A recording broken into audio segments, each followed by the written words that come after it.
महानवमी टीले के उत्तर दिशा में जैसे ही हम आगे बढ़ते हैं तो वहाँ सामने एक किला नज़र आता है और किले की दीवार में एक छोटा सा प्रवेश द्वार है। आइए चलते हैं वहाँ के लिए 40 रुपये और यदि आप ऑनलाइन टिकट लेते हैं तो 35 रुपये, विदेशियों के लिए 600 रुपये और विदेशी भी यदि ऑनलाइन लेते हो 550 रुपये। और इस स्मारक का समय है सुबह 6 बजे से शाम 6 बजे तक और संग्रहालय जो पास में है उसका सुबह 9 बजे से 5 बजे तक है। और 25 रुपये हाथ से वीडियो बनाने का शुल्क है यदि आप बनाना चाहें। वर्षों पर्यंत यहाँ पर देश भर से पर्यटक आते रहते हैं। ये एक विशाल किले नुमा रचना है, चारों ओर से परकोटे से घिरा हुआ।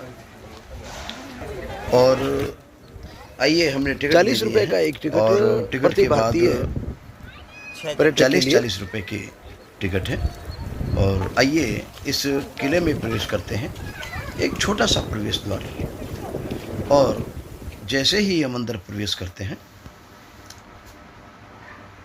बाईं तरफ इस पूरे किले का इतिहास यहाँ पर विभिन्न भाषाओं में अंकित है। जनाना प्रांगण, ये जो चित्र आप देख रहे हैं इस बोर्ड के जस्ट पीछे, ये पूरा का पूरा यहाँ पर जनाना महल हुआ करते थे किसी ज़माने में यहाँ पर जनाना महल हुआ करते थे। और सामने जो बड़ी सी जो बिल्डिंग दिख रही है आपको, वो वाच टावर है। वाच टावर जो चार दिशाओं में होती थी। और ये कमल भवन, लोटस बिल्डिंग, बिल्कुल कमल की आकृति की। ऐसा बताते हैं कि यहाँ पर आमोद प्रमोद के लिए इस भवन का उपयोग किया करते थे। महाराजा कई बार अपने मंत्रियों से, आम लोगों से मिलना, उनसे सलाह मशवरा करना वहाँ पर करते थे। ये प्रहरी मीनारें अपन ने देखी, जो चारों 4 कोने में बहुत लंबी चौड़ी ऊंची वाच टावर, जिसके ऊपर सुरक्षा प्रहरी खड़े होते थे और वहाँ से दूर दूर तक नज़र रखी जा सकती थी। और ये जो भवन आप देख रहे हैं, हाथीशाला, इसे गजशाला भी कहते हैं। बहुत ही ज़बरदस्त और आकर्षक ये बिल्डिंग।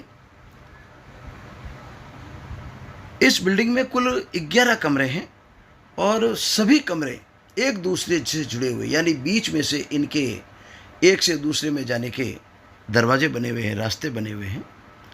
बहुत ही सुंदर पत्थर और गारे से निर्मित इनका जो छत है, ऊपर से ढालू आकृति, वो सामने वाच टावर देखिए आप। ये इस किले का एक कोना वाच टावर है, यहाँ पर प्रहरी रहा करते थे। और दूसरा वाच टावर इसके पीछे, इस गजशाला के पीछे। ये गजशाला बहुत ही सुंदर, बहुत ही आकर्षक, बहुत ही भव्य। विश्व भर से यहाँ पर्यटक आते हैं, देखते हैं और उस समय के वैभव को महसूस करते हैं।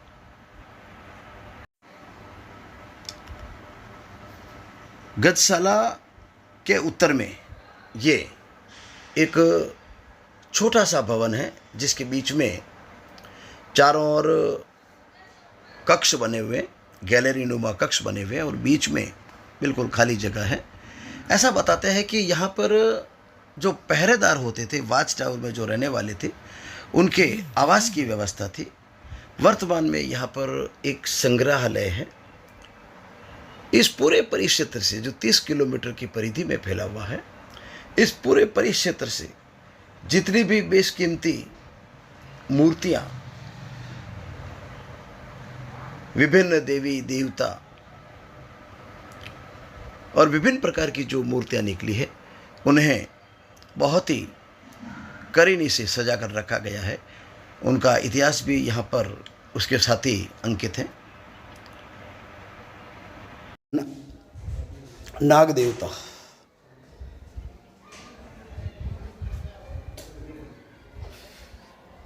वीरप्रस्तर,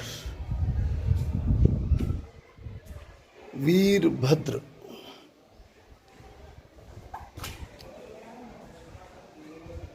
नागिनी, नागिनी का रूप ये गणेश भगवान, गरुड़ जी, ये समस्त मूर्तियाँ इसी हम्पी क्षेत्र से निकली हुई हैं। भैरव, शिव, द्वारपाल हाथ में दंड लिए हुए, अभिलेख सहित नागिनी। देखिए इसके ऊपर शिलालेख भी कुछ लिखे हुए हैं, यद्यपि अलग अलग भाषाओं में अभी पढ़ना नामुमकिन है मेरे लिए। उमा महेश्वर यानी शंकर भगवान और पार्वती, एक नागिनी।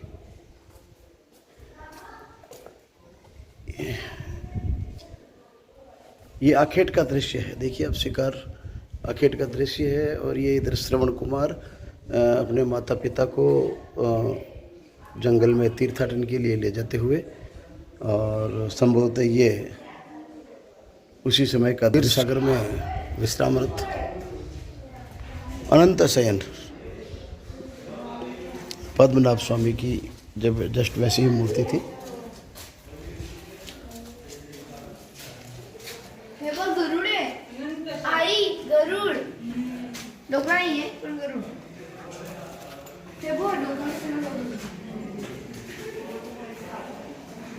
नाग देवता,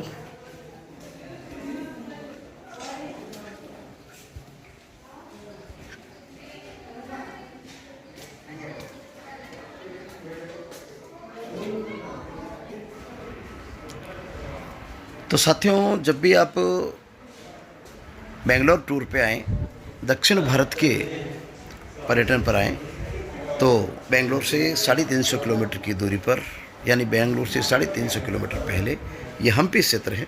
आप ज़रूर आना न भूलें। मैं हूँ आपका साथी श्रवण कुमार लक्ष्कर बलुंदा।